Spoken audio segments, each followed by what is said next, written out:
What's up, guys? How are you? Welcome to the show. I'm really honored to be here as the first shoe reviewer under the Brainpote channel. My name is Mike Stahpanna-Dime Kline, and I'm here to show you what type of shoes are good for you, what type of shoes might be a little bit different than what's on the market. We got a lot today to show you. Got several sneakers. I got some Nikes, some Jordan, and just when you thought it was over, next on we got the exclusive channel, Sneaker Ignu, Sandal Ignu, and Loafer Ignu. These guys are going to break down the coolest new styles of sneakers, sandals, and loafers, and they're probably going to blow your minds. Stay tuned, check that out next. For now, let's break down the sneakers. This is Basketball Reviews with Mike Stahpanna-Dime Kline. Let's go.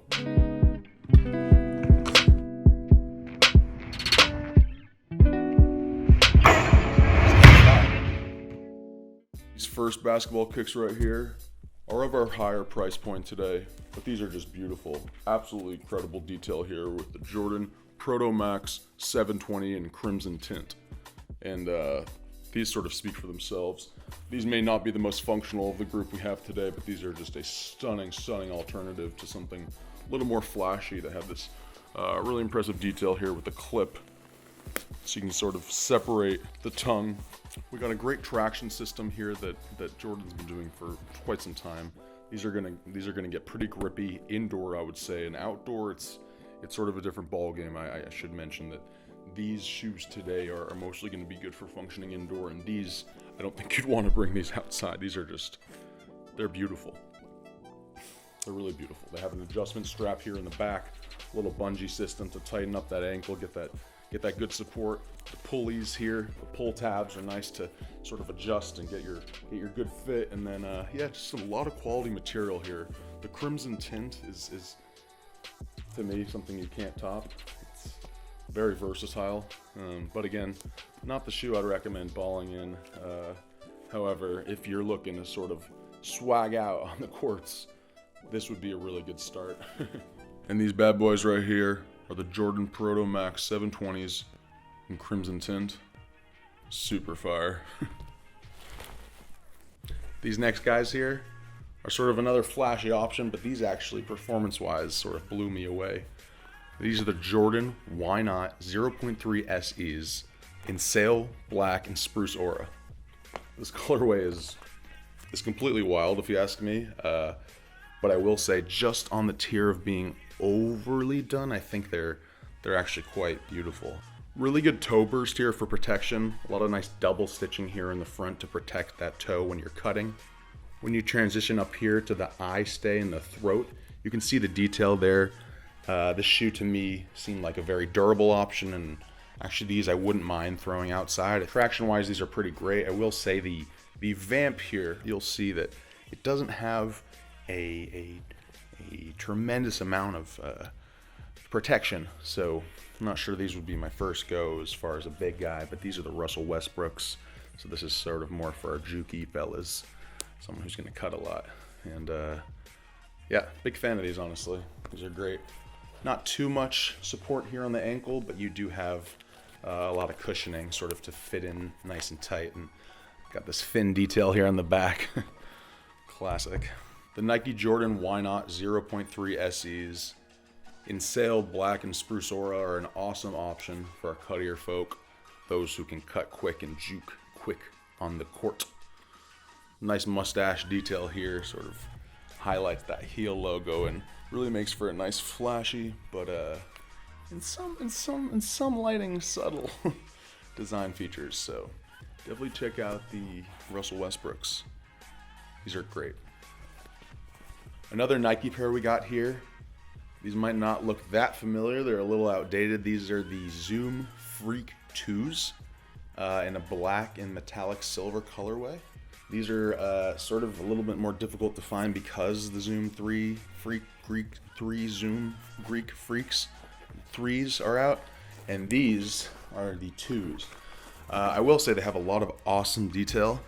Yeah, he's representing his parents here on the underneath rubber outsole, and then all his brothers. But I will say he did not compromise the stitch and turn seam here on the collar lining. Surprisingly, not as much ankle support as I would have thought from a big man like Giannis, but I think, you know, these are kind of an awesome option for people who want to be a little lighter on their feet, making that jabby Euro step classic Giannis move, but also having some good light traction. They are at a pretty good lightweight. These are the Nike Giannis Zoom Freak 2s. These are in the black and metallic silver colorway. I think it's very interesting how the Nike symbol here was notched into the top line, offering sort of a double layered protection. Great sneaker right here. He kind of went off and put out the threes with a strap over the front, and I personally think the simpler the better with these guys. So last of the Nike lineups, we got the super light, super durable, super simple KD Trey 5 Volume 8s. These are in the light smoke, laser crimson and black colorway, and they're really just a good option for kind of keeping it straightforward. Not a lot of major detail here. I mean, he's done just a very simple job of kind of putting together what people really need in a sneaker. I mean, there's a lot of heel protection back here built in. You can even hear kind of the mesh that they've used to really solidify that backup layer of protection here in the heel. Important for a lot of ballers. And then you do have the Nike React extension sole here. So this is something that we've seen a lot with Nike technology, and oftentimes people are very satisfied with this balance of athleticism, springiness, but also stability and durability. You know, these Nike React soles have been around, and KD implementing them here makes a lot of sense considering what type of game he plays. A lot of step backs, a lot of drives with the step back move. Really nice, simple detail here on the eyelets. You can see these laces aren't going anywhere. I would feel really, really safe knowing that these laces are probably the only ones I'll need ever for this pair. I do happen to think Nike laces are pretty good, but I would say these especially, with that lace keeper and that eye stay, I think these shoes are good to go for a long time. Again, I do like the simple detail on the quarter panel here. I think doing too much here is often something players run into, and as far as signature shoes go, you know, the KD does have a lot of lineups out, a ton of colorways, but I would say that these are a favorite of mine just because of the simplicity, because of the nice comfortable fit, the cushiony insole. So these KD Trey 5 Volume 8s, these are an awesome option. I think they've done a nice job with this colorway. That light smoke gray, laser crimson and black really just does add a nice element to what you can be seen wearing on the court if that's something important to you. But again, these aren't something that's gonna stop the show and kind of be distracting. These are just gonna blend in but also look pretty sweet. But again, good option here from Nike. One of our signature player shoes, yes. I'm your boy, Mike, Stahpanna-Dime, Kline. I'm here to show you the best sneakers out right now. Let's take it easy together, one time, for each other. Let's go.